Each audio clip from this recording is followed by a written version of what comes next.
Quiero un auto que sea un escándalo. Un auto que me excite. Quiero sentir lo que siento en la moto. Mónica. Además, es un Volkswagen. Aprovechamos uno de los escasos segundos de reposo de la crema dental Philips para presentársela. Ojo, que por su triple acción es hiperactiva. Neutraliza los ácidos bucales. Previene las caries. Evita la placa bacteriana. Crema dental Philips. Triple acción, triple cuidado para sus dientes. Telequino, esta semana pozo vacante, más de 2 millones de dólares. Telequino, Telequino.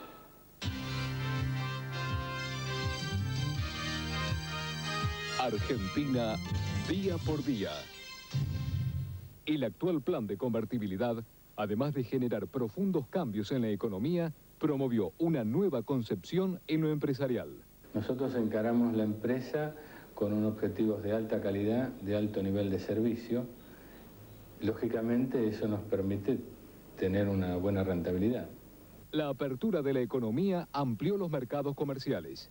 Bueno, para nosotros muchos de los aspectos del actual plan económico nos han favorecido y casi diría que si no existieran hubiera sido muy difícil que pudiéramos tener éxito. Nosotros tenemos un fácil acceso a insumos importados de una manera muy simple. En fin, la posibilidad hasta de exportar.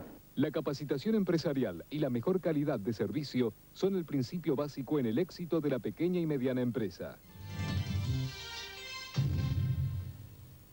¿Pero la garantía? No, sin garantía. Mónica empezó a hablar con el hermano, qué sé yo, lo convenció y bueno, me lo dio así.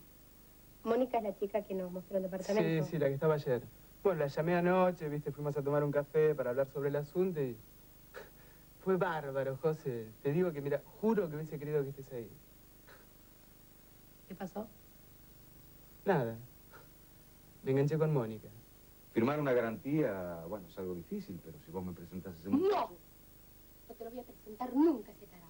Mira, hay un solo tarado más en el mundo. El que dijo que existe la amistad entre el hombre y la mujer. Arturo Puig, María Leal y la historia completa de Grandes Paz. Este jueves a las 8 de la noche por Telefe.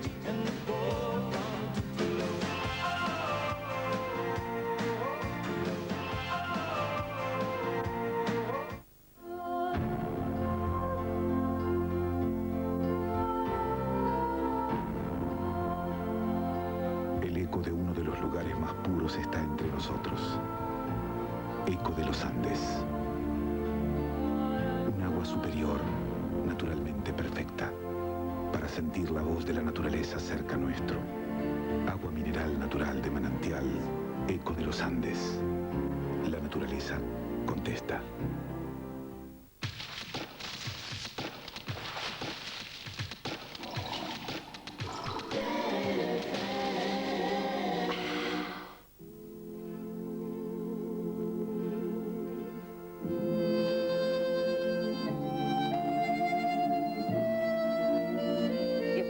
Recordando las fechas y las horas, a veces no parecen tan importantes, pero el 17 de marzo de 1992, a las 3 menos cuarto de la tarde, una explosión hizo que sonara el corazón no solamente de los argentinos, sino de todo el mundo.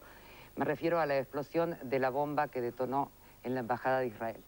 Voy a presentarles a quienes nos acompañan hoy para recordar aquella fecha. Jorge Cohen, bienvenido Jorge. Ex jefe de prensa de la Embajada de Israel. Elena Noemí Brumana, bienvenida Elena, con un parentesco que me gustaría que lo digas vos.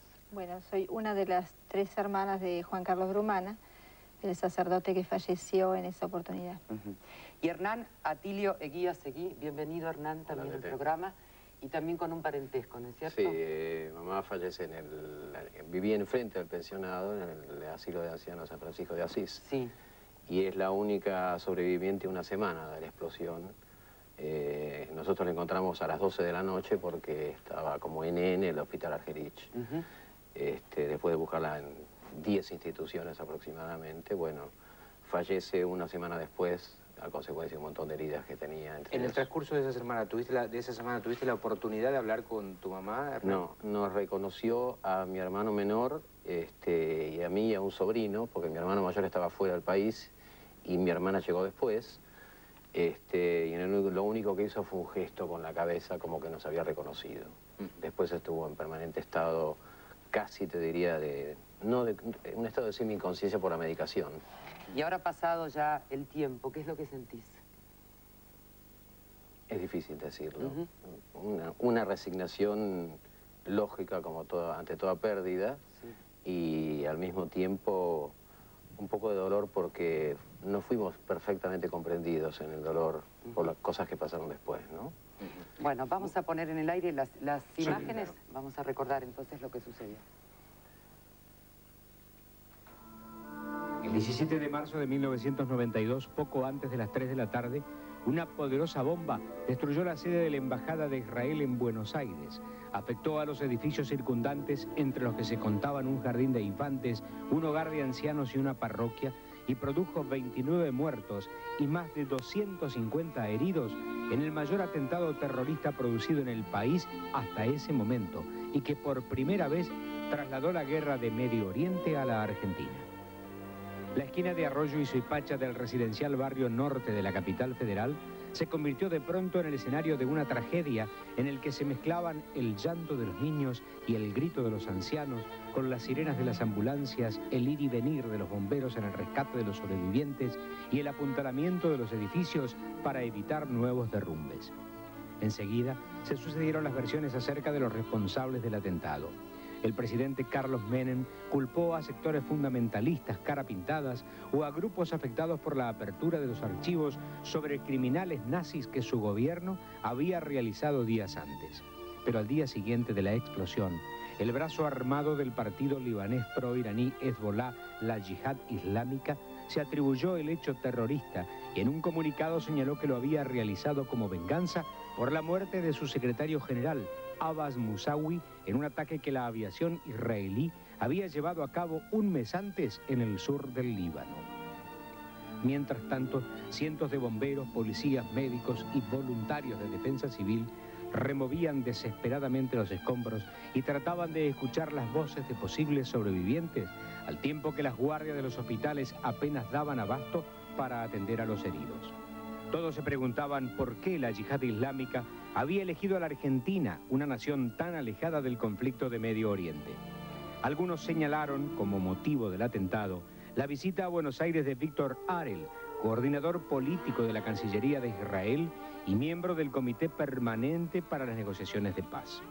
Otros dijeron que fue la consecuencia de que el gobierno del presidente Menem hubiese enviado tropas a la Guerra del Golfo, y unos pocos se refirieron a la falta de seguridad que convertía al país en un blanco fácil para el terrorismo.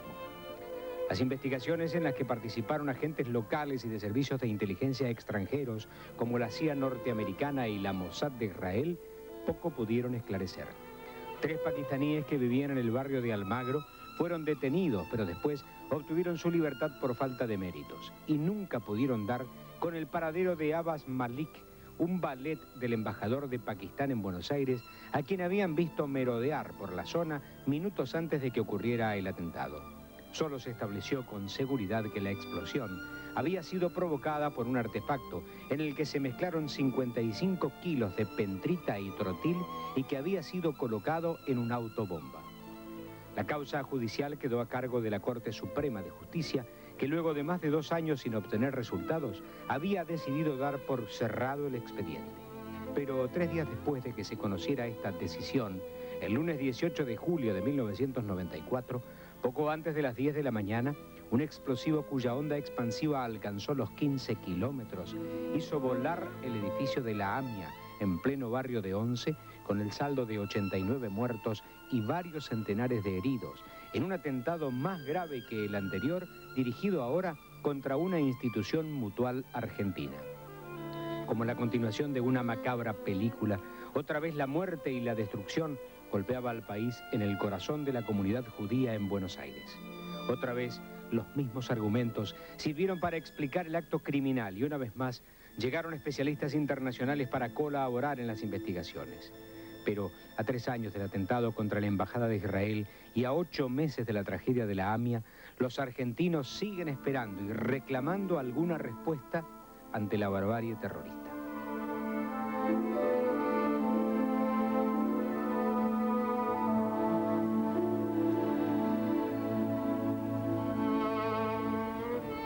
Parar brevemente de este tema pidiendo a nuestros invitados unos minutitos de espera y nos vamos a encontrar con Telefe Noticias, Rosario Lufrano, Franco Salomone, los escuchamos a ustedes y los incorporamos a nuestro programa. Muy buenas noches, Fernando y Tete, muchísimas gracias por permitirnos estar en Siglo XX para informar sobre lo que está ocurriendo alrededor de la muerte del hijo del presidente de la Nación. Y justamente con respecto a esto, los restos de Carlos Menem, hijo, fueron trasladados del centro islámico donde recibió un oficio religioso con destino a la Quinta Presidencial de Olivos, donde será velado. Vamos con ese momento. Luego de más de 1 hora 10 en el lugar, retiran el féretro con los restos de Carlos Menem Jr. Luego de un responso realizado aquí en el Centro Islámico, los restos de Carlos Menem Jr. serán trasladados desde aquí, el Centro Islámico, ubicado en San Juan al 3000, a Olivos, la Quinta Presidencial, donde serán velados durante toda la noche. Un amplio operativo policial destacado en el lugar. Son trasladados los restos con una amplia custodia. Los restos de Carlos Menem Jr. rumbo a Olivos, donde serán velados durante toda la noche.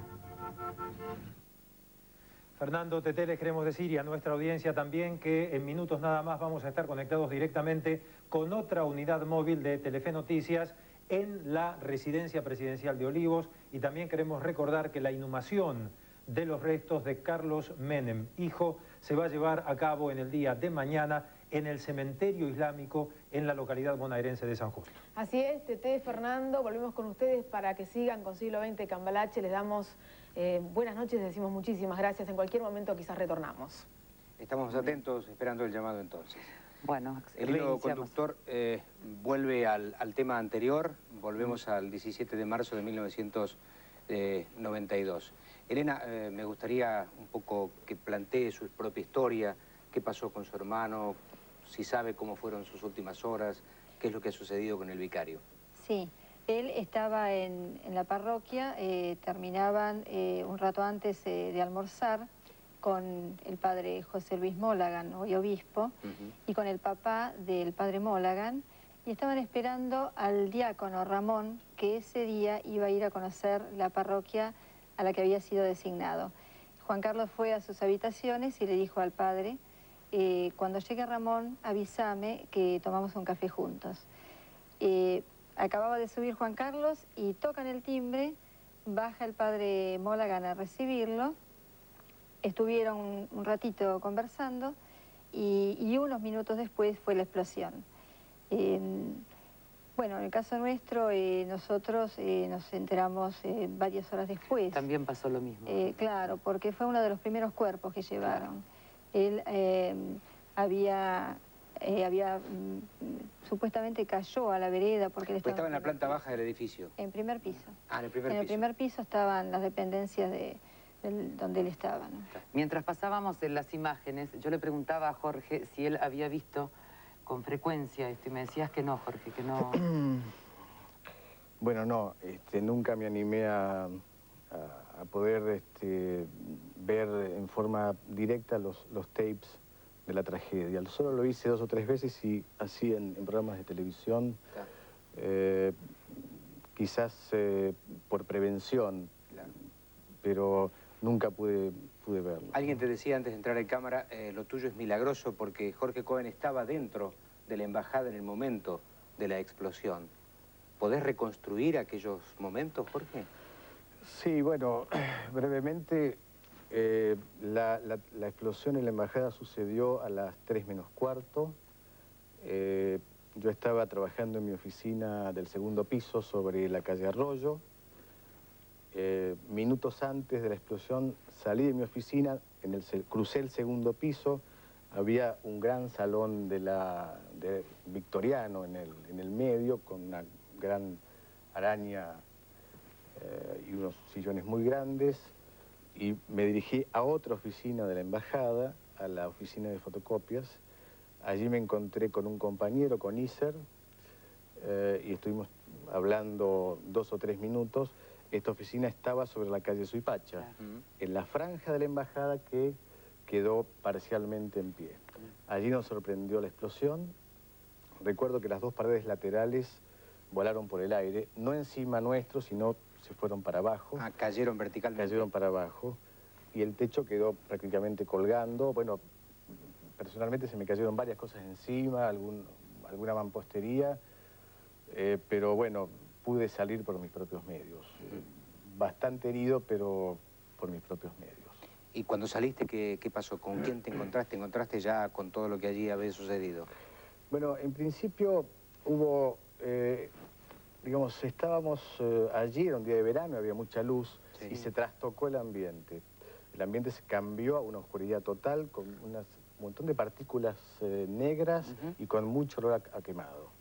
Salí y me asomé al salón al cual hice referencia antes, que estaba casi todo destruido, y donde estaban las oficinas atrás se veía sol. Habían desaparecido las oficinas. Claro, qué increíble. Bueno, en un día muy particular ustedes van a comprender también las circunstancias que rodean esta emisión de nuestro programa. Hemos evocado este hecho realmente doloroso. A los 3, muchas gracias por haber participado y por haber venido, ¿no? Gracias. ¿Nos vamos a la pausa, Tete? Vamos, sí, ya volvemos. En 1938, un ingeniero entrerriano, Juan Baigorri, sorprendió al país con un extraño aparato para fabricar lluvias.